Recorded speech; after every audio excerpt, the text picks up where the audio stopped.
You are tuning into the Unprofessional Marketing Series.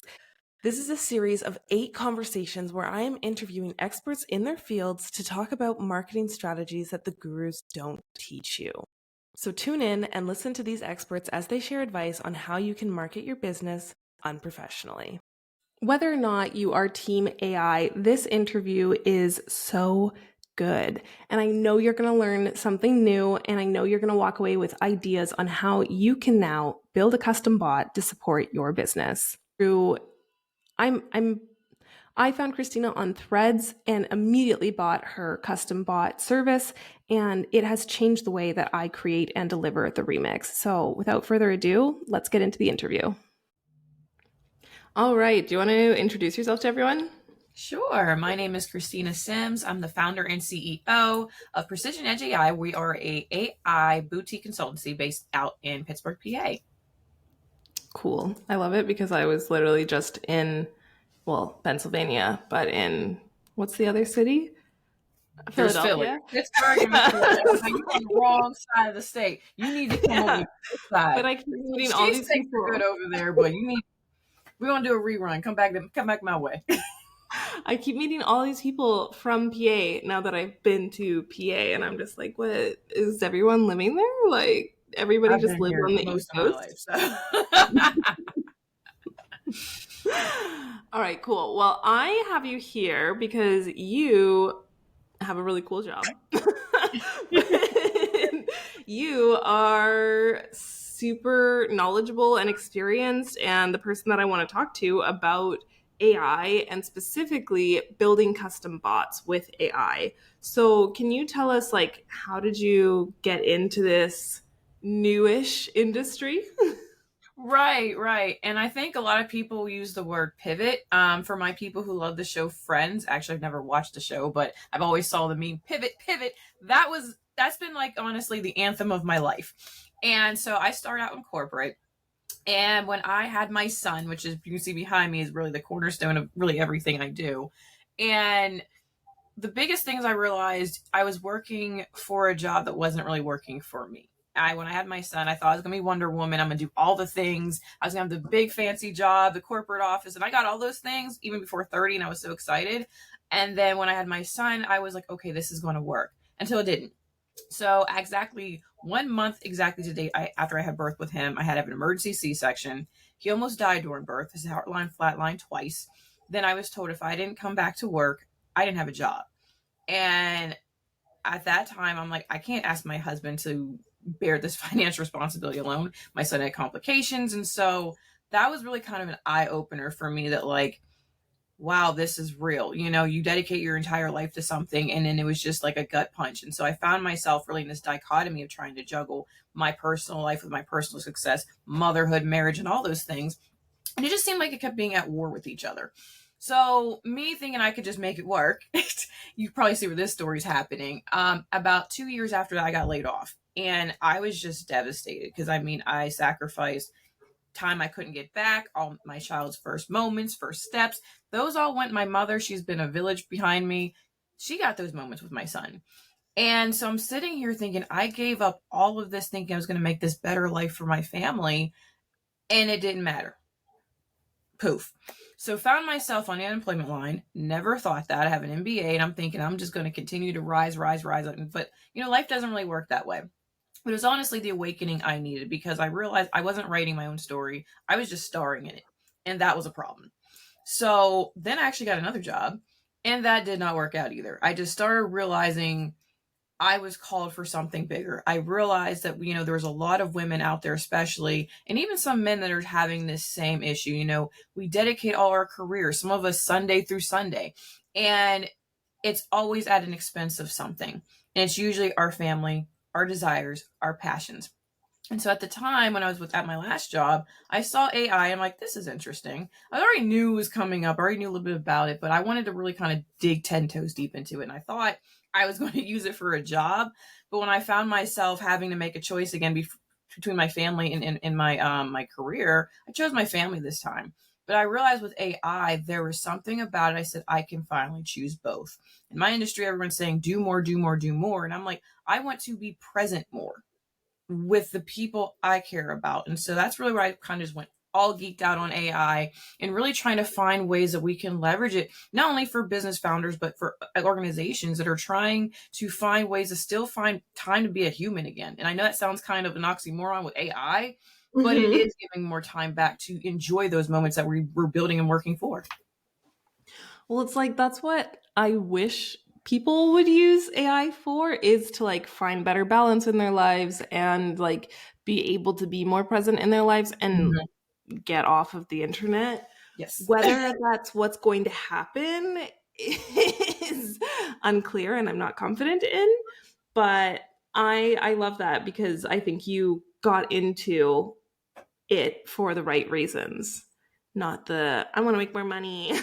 I'm gonna jump on the bandwagon. Like And as I'm this not new gonna lie, industry mama like boom. money. We all do. It makes things easier. But it's just for me, money, it can't solve everything, can't buy happiness. And if I can't have time with my family, I don't, then what's it worth it for me? And so I I think really agree. the I like biggest that. And gift I is that time back, because you can't create Mhm. more. You can just choose how you prioritize. So I think it's making it easier now when used correctly for people, especially women, to be able to do that now. We're expected to be all these things in life, whether you're a mother or not. You probably got 19 other roles you're still trying to do and thinking in your head. We could be on this podcast right now. We're still thinking about the laundry, maybe homework with the kid, all these other things that we got to do at date night if you have it. And it's one of those, why can't we, and that's I think the ugly side of digital is like it's really created this ADHD in the way we move, that we're not present even when we're sitting there. Our Mhm. brain is not, and so one of the things I'm working with my clients, I said, what do you love, what means something to you? So now how can we leverage AI in what you do, whether your career doesn't be your identity, but what can we do to get back to those passions? How can we spend more time doing the things we enjoy, like you said, and get off the internet? Please put your phone down, something like. And I think that's a big thing that happened even over COVID. I think it made it worse because all we had was digital. Mhm. And I think you're going to see, I think you're right. For now, you're going to see a deep dive into more and more, especially in AI. You're going to see probably a little bit of a dark side of it. But I think there's going to be, one of the things I preach is a human first approach. I think you're going to start to see like almost a rubber band effect where like, where is the humanity back in this? Where is that sense, that emotional connection? Because AI cannot replicate emotional connection at all. There's no emotional intelligence to it. Very true. Very true. No, and funnily enough, I read a blog, a blog yesterday from a blogger talking about how the blogging industry is dying because AI is ruining it.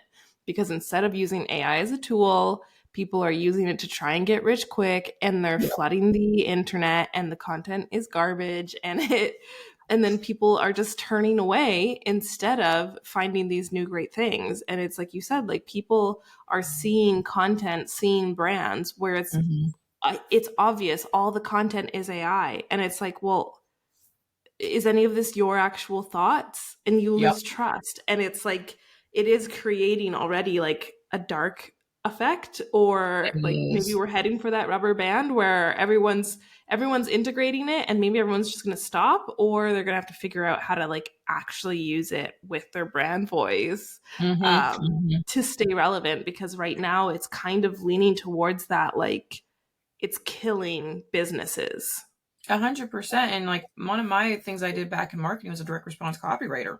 I still can write faster than the AI. And to me, it slows me down because that's what I naturally did. But you're right. Like, raise your hand if you've been victimized by seeing terrible content with transformation, you insights.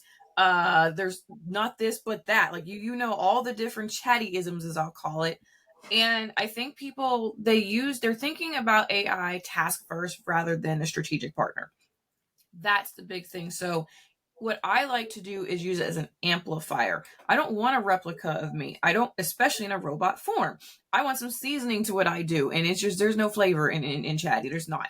But you can program it to do those things. So one of the things like I like to do, I do have a brand bot that speaks in my brand voice. But how I use as a think partner is, okay, I already have an idea based around this. So for example, I knew I really wanted to be the anti 10x woman in this AI space. I don't want to 10x anything, and it's not no diss to Grant Cardone. That's great, but it's not a model that works well for women and women juggling families. tell any mother out there to 10x anything, and she's gonna look at you like I'm already 100x. I need to 10x things that work without me. And so that's the big thing when you're thinking about. I put like something that in chatty saying this is my take on this. Give me some angles I can talk about this, things that maybe I didn't think about. Yeah, that's how I feel. And then use your own words with that. So I even allow like ChatGPT, Gemini, Claude, you can use any of these large language models, which are just AI tools that are text inputs, and they give you a text response back. And I say, this is my opinion. Give me some questions, like interview me. And once you take that information, and these are your hot takes, I put that in my AI assistant. So I'm really programming it with the emotional intelligence from me. It's got to start with a human somewhere. And I think that's the part people forget. They're just letting the AI do the human work for them. And that's why everything's coming out like hot trash. Okay, we're gonna like back up a little bit because for everyone who doesn't know, I don't even remember where, but I found Christina, I want to say on Threads, and I ended up purchasing her Black Friday deal to build a custom bot because I wanted to replicate my brain for the delivery of the remix. And so what you did was you took my onboarding form and built a bot that reads the form, reads the content clients send us, and reads or follows my framework to then support me in creating the deliveries for the remix. And I think it's funny when you were saying chattyisms because you sent a list of words not to use for AI to understand. Because it's very true. Some of them are just way overused now. It's like overkill. But I realized with the creation of that, the potential for service providers and coaches alike to create tools to support their offers, not take over the delivery of your offer, create a tool that supports your offer. And I know like I can only think for my own business. I do not have the creativity that you have had the experience of, but can you give some examples of different ways people could use custom bots in their business? Right. And so I'm glad you said the word potential, because I think that is something that is being so lost right now in the chatter. Because right now there's a lot of AI hype. I know that's because I used to be one of them. And I took a step back. I started my career actually building for people because I said I just didn't want to be a part of the noise. I want to be a part of intentional strategic partnership with AI. And so that really gave me to be able to opportunity to work with you and other different clients to be able to see what is truly the need. And AI is still in its infancy. Like AI has been around for a while, but in terms of now to the general public and how we're using it, this is still new. It's not 100%. It's still going to take some time. It's moving faster by the minute, but it shouldn't be, like you said, the replica. If you have a response up there, you shouldn't take it for what it is. You should take bits and pieces of it, mold it into your own. And like you said, chatty, and those tools are still going to use certain words. There's nothing you can do about that, but switch it out yourself. There's still a manual element to it. But going back to your question on how to use AI tools, when you're thinking about it, most people think about it as tasks. They're like, okay, I'm going to write this email. It's going to help me create a script. And that's great. But we want to go a step further where I'm really looking at how are we amplifying the human experience in what we do. So for example, we as service providers, we are typically the engine running behind our businesses, and that can be very taxing. So if you have something like a coaching program, one of the ways they're doing is through your modules, creating a custom AI assistant or a bot, whichever one you want to call it, in which you're able to help your user implement a certain task. So for example, if you have, let's just use branding, we're helping come up with our mission statement. You can program the bot then to train on your framework to ask the user certain questions, and it'll help them mold a mission statement out of that. So it really takes a lot of that friction out of there. Sometimes people just, if they feel anxiety or they can't do this, they stop in a program. And so it really is helping expedite the speed in which people see success in your group, creating another touch point with them and helping retention in that. We've actually created, there's another thing called a chat bot, which is not a bot in a sense of, but it is another AI tool you can use to interact with people. You can program them with a large language model. This is helping coach people within there. So if they have an additional question, you're not always having to wait to the hot seat call. So those are another different way we've been building those in people's programs. But one of the most fun ways I've been like to use them is through a lead magnet. Like, what is that user experience when people are trying to just get to know your brand? right? So when we think about marketing, we're thinking top of funnel when they're just trying to get to know who you are, move them through the customer journey of making a decision with you. And so most people are thinking quizzes, they're thinking the PDFs, the checklist. Side note, most people probably are not reading your PDF or the checklist. We're busy, we're distracted, some people are stressed, and it's just, they're not. They figure I've seen it before. And so really how we can interrupt that noise is use these AI tools to give a personalized answer. Someone's going to pick on you. So for your remix service, which is like the most amazing thing right now, please make sure you speak to this woman, because if you're trying to really save time and streamline the work you do, content is one of the biggest time suckers for me. So to take already and work smarter with what you do, what she's done now, so when she contacted me, we turned her, just to give them a little taste and flavor of her service, when you interact with her bot, it's already going to sound like her. So we're already creating this brand experience. If like I've already interacted with Felly and I haven't even met her yet. And then she's going to give you a couple ideas from your content. So rather than a checklist, or maybe I didn't need those sort of things. Okay, you need to see, do you have enough content? Okay, we all know that. Now it gave me 3 things I can actually work with, get a quick win, customize my business. And I'm like, oh, this is good. Now I'm going to book a call with her because I want the rest. Give me my 100 pieces of content. Another gentleman I worked with, he coaches people in finding event spaces. So the GPT he created gives you a couple ideas. Let's say I wanted to start weddings. Weddings are a big thing here in PA, especially with the barns. So if I wanted to look for a space to start that, it would give me the ideas of saying, based on your budget, we think you should probably pick a property here. This is what it should look like. Now, if you want the tools to be able to help make this to life, it leads into his private Facebook group, where then you can now start the conversation. With yours, it's leading to your sales page. So you can use these tools to continue the conversation, but people are looking for answers that speak to where they are right now. PDFs cannot do that because you're trying to figure out the nuances. You can program your bots to ask those really deep questions so they feel seen, heard, and more importantly, get into solution within minutes. Oh, so true. And I mean, I love Flynn, which is the bot that you helped me create for as a lead magnet. I will link him in the show notes for everyone to check out if you're like, what are you talking about? But Flynn, like one of the first things that you told me was that you had hardwired my bot so that people can't steal the back end, can't like duplicate it for themselves.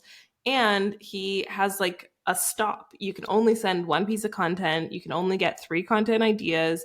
And then he doesn't give you anything else. He just tells you, go to the sales page, go to the sales page, go to the sales page. And so I think it's like a genius lead magnet, and that anyone who is in a service-based business, especially, because it's like, for me, it shows you what my service does, because a lot of people come to me and don't understand how content can be repurposed, or like how I can pull out 100 ideas from 10 pieces of content, right? And so the bot literally just shows proof of concept. And then it's like, well, now you were already curious. Now you've seen it. Now you can buy the full thing, right? Exactly. So I think there's so much potential for other service providers to use this as a lead magnet in their own businesses and create something that works for them. What are some other ways you've seen people creating bots, like inside of offers or like as a lead magnet? Right. So some of the other ones, like there's a grant finder we built for when she uses it for a lead magnet, but then it'll help actually write different pieces of it within her program. So a lot of times people are using almost like a toolkit. Some people are using them as an upsell. So maybe they can't use like when you were doing first, they downloaded the free thing. Now we can move it to the upsell. Hey, get my toolkit here, buy my AI team. So it's a replica, because the thing is, what we're really thinking about, especially as we're seeing like right now, we know there's a big discussion about global tariffs going across the board. So there is a spike in raising prices, and you got to think about, well, what if people can't afford me either? So other people are even thinking about it. How is this a way maybe I can use it for passive income for those I cannot serve? How are ways we can use this to add not only in the internal part of our business? So for example, it is really the crux now and probably backbone now of that service. It's taking a lot of that heavy lifting. So we're thinking about even in terms of VAs. These now replacing VAs. Now ChatGPT has a new graphic upgrade. So I work with a partner who is in Facebook ads. This is taken now. He's like, oh, wait a minute. So now I don't have to pay for graphic designers. And that's the reality. I know people are thinking, okay, it's replacing jobs. And I say it's not. Yes, it is. I will stand 10 toes down. Yes, it is. So you got to start thinking about, how do you shift what you do, because it's going to create new opportunities as well. You have to evolve. We think about the bike evolved into a car, and now then there's planes and things like that. So there's always a death of something, but that is the evolution of cycle with that. So I think a lot of times people are now, what you got to think about, because also AI is now a thing, how can you start leveraging it to give a different experience? So like with the bots that I build, they're going to sound like an extension of you. We don't build no robotic bots here. It needs to still feel like what's always a human first approach in what you do. So yes, absolutely. If you're in your courses, because courses really kind of are extension of coaching programs, you can add those different bots and support in there to help people. I like to use mine as so when I do marketing pitches, I have a bot that helps me with PR. So kind of think about where are all these roles in your business that you can need. And also needs to make sure it starts with a process. If you don't have a process, AI will blow up a bad problem. You had a process. When we had talked, walk me through what is step by step that you do.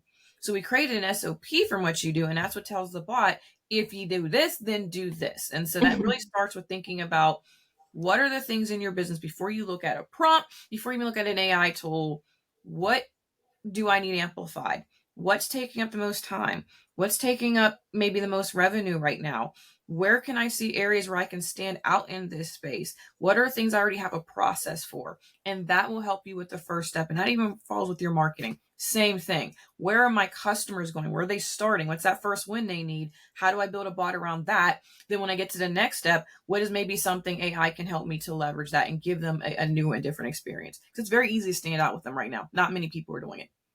Exactly. And that's where, like, for me, I wanted the bot for the remix to cut down my delivery time and to basically that cuts down my cost, right? So I could make the service more accessible and do more without creating a backup and having to extend the delivery and everything. Because a big selling point of the remix is the fact that you get it in 7 days, right? So it was like, Yep. how can I take my existing offer and use a bot to make it better? I also know someone who runs a contract club who has a bot that, like, the bot's an upgrade from the membership. So if you buy the bot, you can take the contracts and the bot will ask you questions to essentially fill in the contracts for you. Yep. So it's like there's so many possibilities with this, but I have seen some grumblings, let's say, on the internet of people who are creating bots and then like stepping out of their offers because they think the bots can replace them. What do you think about that? I think it's going to be, there's always going to be someone who's going to have a shortcut. They're going to think, for example, like when I talked about yours, so let's talk about what are the risks here. We did a risk assessment, which was someone thinking, okay, well, rather than buy the whole 100, let me try and leverage this bot to do it. But it can't replicate your unique framework. That's the thing. You can't escape people who are trying to basically get Cheat the around the system. And if system. that's what they want to do, they shouldn't be your customer, because the real person is still going to know, how do I do this? The AI bots they know is still programmed at you. So it's only as smart as you are. Like a lot of people are saying, well, I turned it into my AI coach. I turned it into my personal fitness coach. Yeah, I did test that theory, by the way. And it can give me great workouts and it can say wonderful things back to me. Like, it's okay, girl, that you skipped it and you ate them fries. But at the end of the day, it can't really still read, say, body composition, all these other things that a natural human instinct. There's still things that there's not there yet. And so for me, no, there's no way to like bulletproof the offer where they can't step outside of your offer and think, I'm just going to rely on this. But trust me, on the back end, they'll figure it out. It's not going to happen. There's still your secret sauce that's in there. The bot won't. It can't do that for them.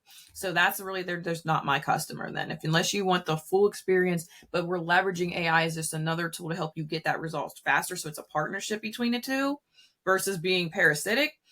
I'm just not my customer.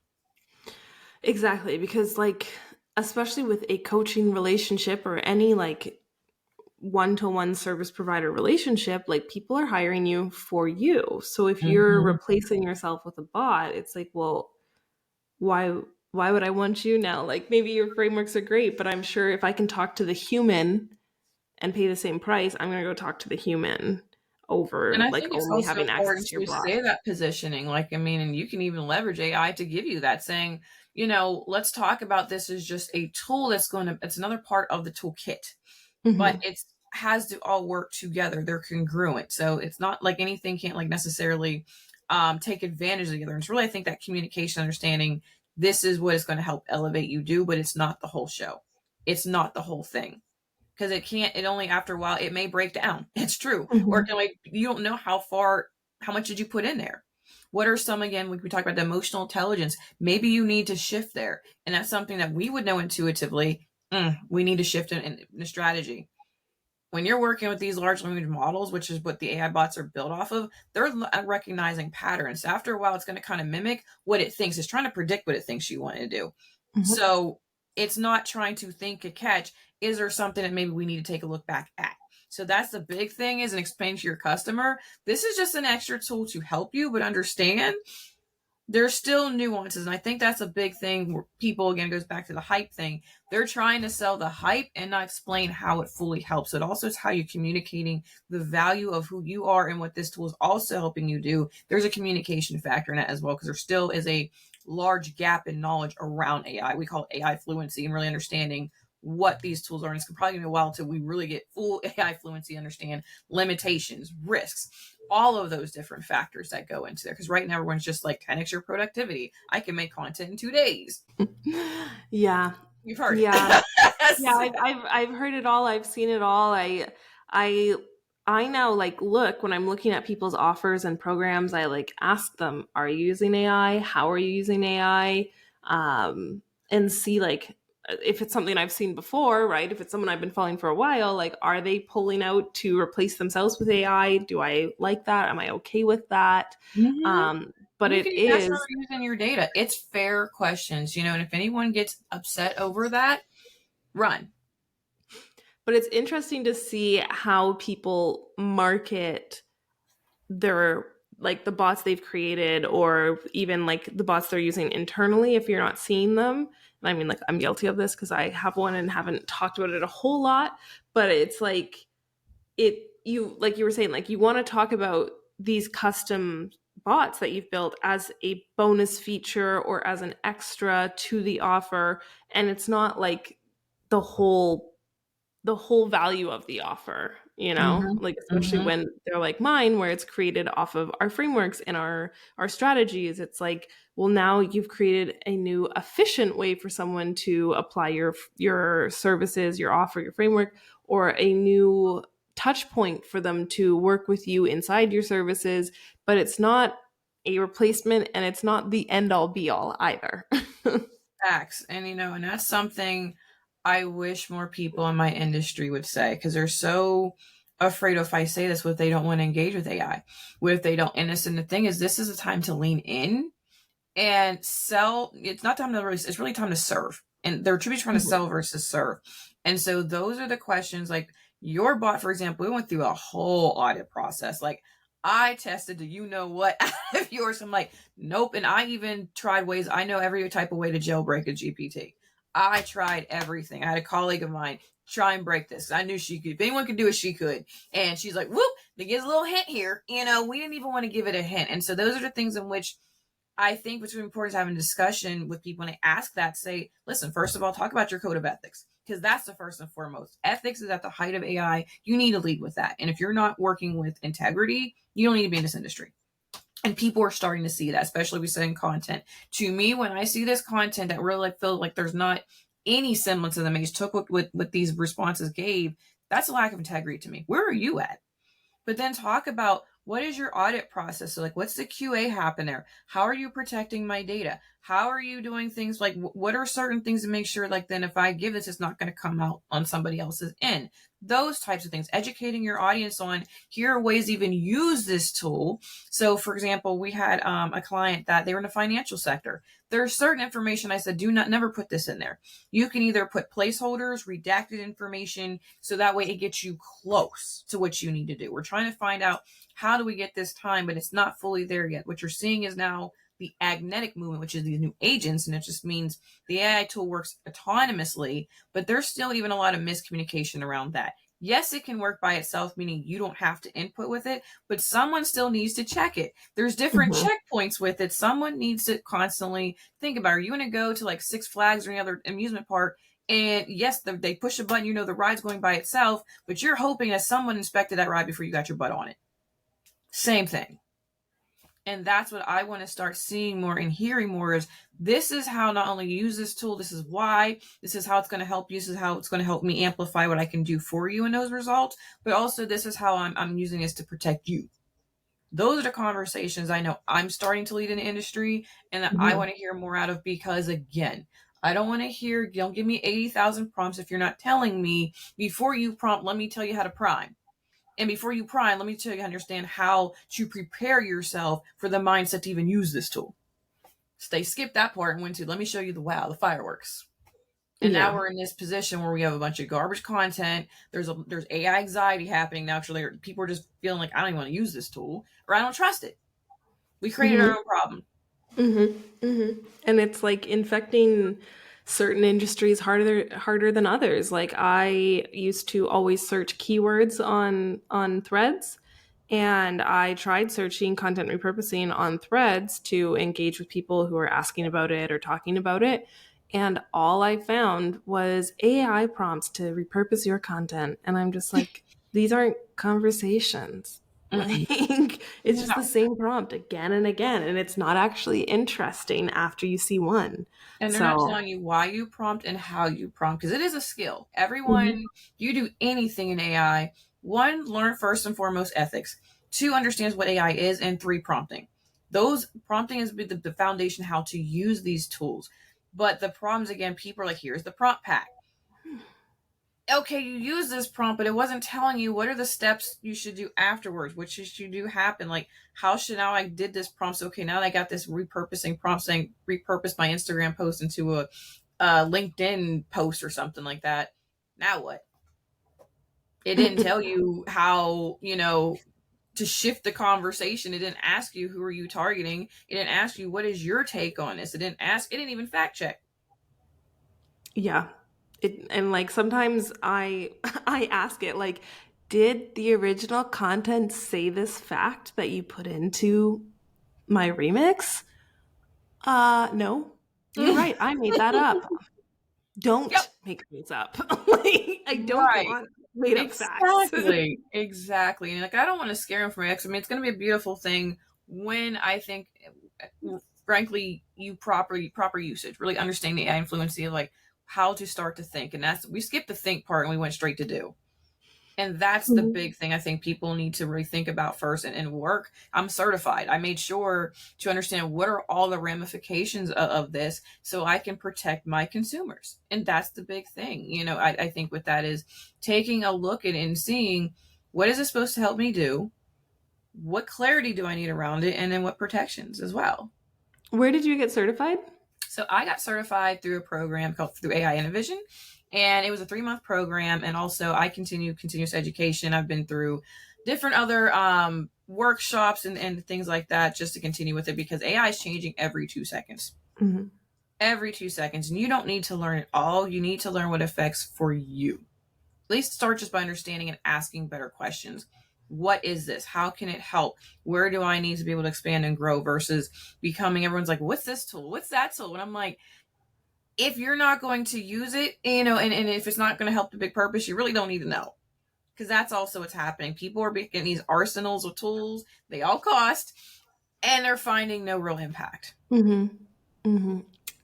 So, after all of this, if someone is curious about how they can use AI as a tool, but to support their services, where would you tell them to start? I first would start YouTube University is free because you're going to see on a bunch of ads, buy my this, buy my that. I'm one of them, of course. You can absolutely learn from me. So please contact me. But first and foremost, YouTube University is free.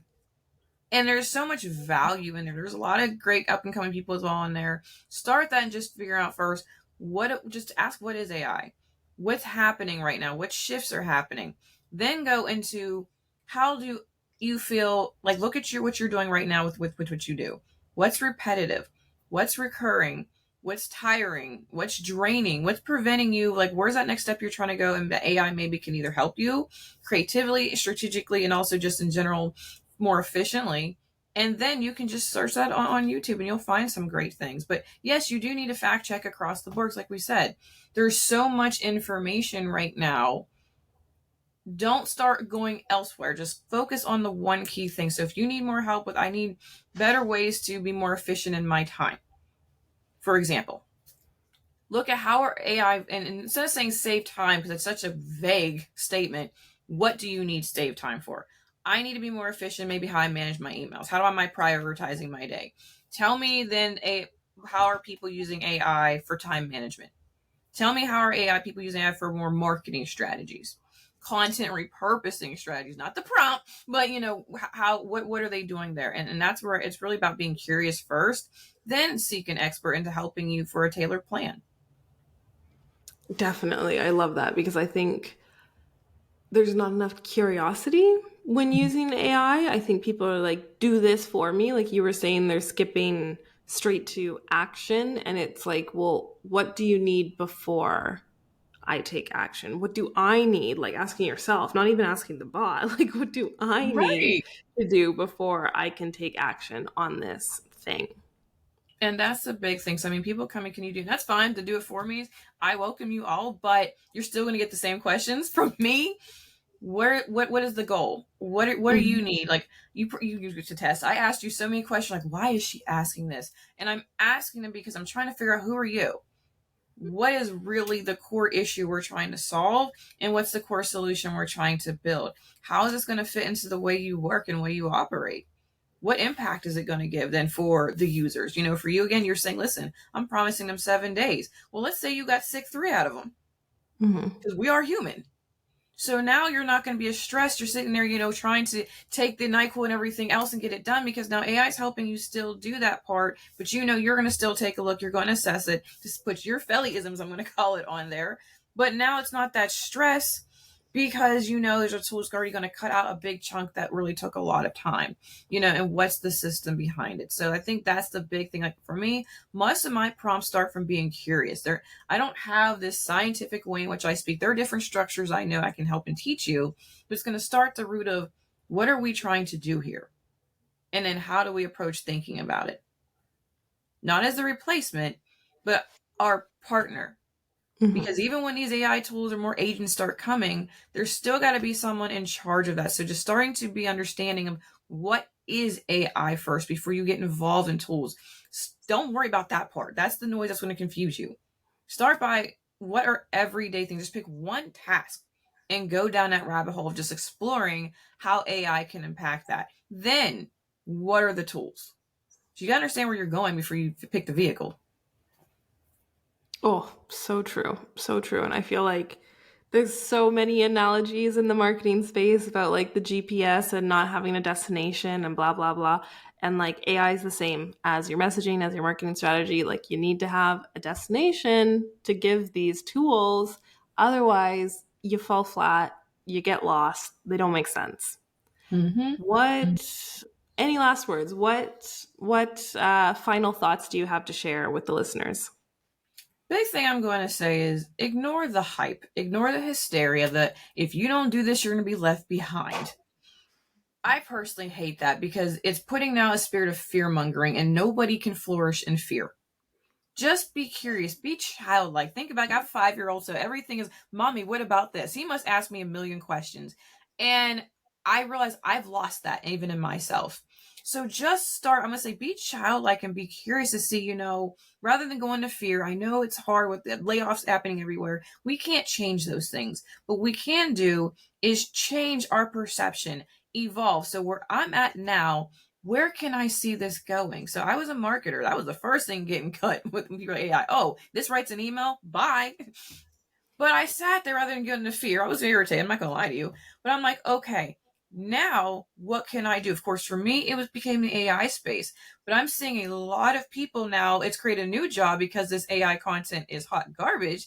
There's new jobs out there. People are like, let me help you refine your AI content. That's a new job that only someone with always with copywriting. So where they look for the problem and figure out what's the solution.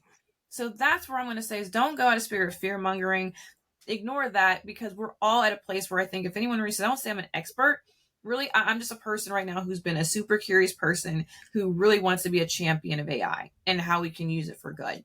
And so we have a lot of people now. We're all in the same playing field really right now.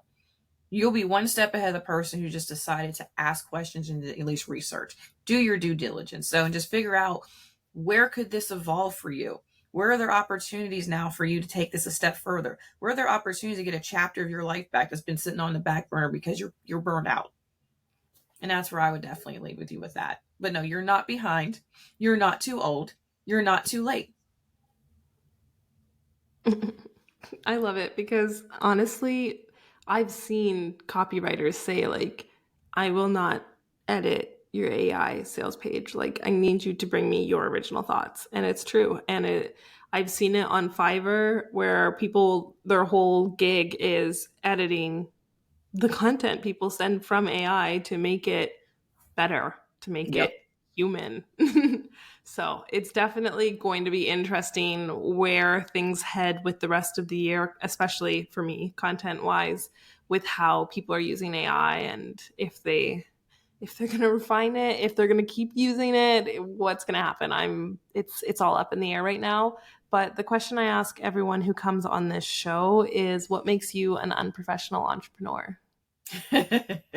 First, let me answer you first. When you talked about, I think the thing is people are realizing there's going to be a lack of connection with that content. Mm-hmm. And so if I were you, I would exploit the hell out of that, just because yes, this is helping save time, but if it's not converting anybody, you just put up something up there that was for nothing. Like you said, SEO is dead right now. It's shifted. So how can we now take the content we have, because they've created probably content beforehand, before really AI became a thing?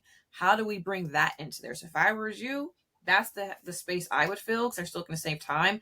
But how can we now leverage AI to repurpose our content to still create a connection and conversion? That's what I would do with you. What makes me unprofessional is I would say you're going to see a cameo from my son. He's a part of this program on Zoom. You'll usually see his face come in. That's if you can't work with that, then I'm not going to work with you. That's the whole purpose of this. He's the reason why I'm here and why I care. Another thing unprofessional is I'm going to exploit even my own mistakes. I was the first person out there. My very first presentation, I had my cute little prompt pack too. I'm going to tell you the L's, and I usually lead with them. And I know that in spaces like, let me tell you what's great about this. I'm going to be honest with you what I did wrong so you understand how I got it right for you. Oh, I love that. I feel like that's very professional, but maybe It it's not. can be. I've never It worked in a can be. corporate setting, so like, don't quote me. But It could be, but I think the big thing is I'm just, you've been on calls with me. I could yeah. probably get the more unprofessional side in the Zooms, the private Zooms, just because I think that's the thing is I'm still fighting to be human. Like you're not going to get a chat bot if you message me. It's still me. Mm-hmm. Mm-hmm. But That's what we I'm want. going to expose the ugly. And I know that in my industry, that makes a lot of people mad. Yeah, and like I don't even know if we said this before the call, after the call, like LinkedIn, it's just, I feel that it's like people fake expose the ugly. Like they're like, oh, here's how I messed up, here's what I'm doing about it, but like it's very focused on like, here's how I'm 10 times better now since I messed up, Right, right? And it's like, no, right. like just like It's really kind of like own the braggadocious. failure. And I Yeah. get it, especially depending on who you're trying to target. I understand that. I'll be honest, when I tell people, there's a big part of me as a Black woman in this space. There's not many women that look like me. So I'm coming in, I know the side eyes. I know them, but I'm okay with it because I'm like, I'm going to show you anyways. But I think the thing is, like, people want to know, for example, like for me, came into this space and one of the big first things I was doing was trying to use AI for writing. And I was like, what is this? I did some mails. I used that, copy and pasted over. I'm like, okay, yeah, this is how it works. So it took a lot of time and it costs with things like that. Another thing, even trying to build these bots, there are times where I couldn't build it. I tried everything I could, but sometimes AI just doesn't work the way you do. I can't control ChatGPT, and so I think that's the big thing, is understanding, like, we don't know everything. You may pick an Mhm. area. I want to do agents. I want to do bots. I want to be a generalist. But I think the important part is, if someone says they're expert of all, no, no. A lot of it is just understanding, because we know AI, we can help find a solution. I'm not going to tell you I know the answer, but I can definitely tell you I can damn sure know where to find it. I love that. I love that. What a perfect note to end on. Um, where can the people find you, and what are you up to? So these days, what I'm up to, I'm in the process. We're working on some educational tools for AI, because I really want to continue a conversation around AI fluency. Let's become comfortable with what AI is first and how it can work for us before we start becoming into what's the tools. Other things, I am continuing with my agency. We do build custom builds. We build chatbots for your businesses. We build custom AI tools. So if you're looking for ways to turn your lead magnets into a custom AI assistant, please do so. I will be launching some workshops here this summer, just showing people a different way to really get to where we want to go. I really want to start delving more into how do we properly prompt, rather than having your prompt purgatory on your Google Docs. Let me show you how you can prompt in action to get to where you're trying to go. But you can visit me at www.precisionedgeai.com. I'm also on Instagram at I am Christina Sims. I am on LinkedIn. You can come visit me over there. You'll find some fun conversations that are very un-LinkedIn. So those are the primary opportunities. And again, if you message me, it will not be AI Chrissy. You're going to get me. I love it. And I if you love just it. want to Well, have a thank you. conversation about where should I even start with AI, send me a DM and let's have a conversation. Definitely. I, wow, English. I slid into your DMs because I saw your offer and I was like, I want this, but like, is what I'm thinking even possible? And you answered me, so yeah, that's how I ended up working with you. Is And I'm that going you to test answered it your before I DMs? tell you yes. So like, I was Yeah, like, well, let's see real quick. So I'm like, let me get back to you in 2 days. So I'm not going to answer me what I can't guarantee. That's the yeah, big thing about me. I want to see, is it possible first?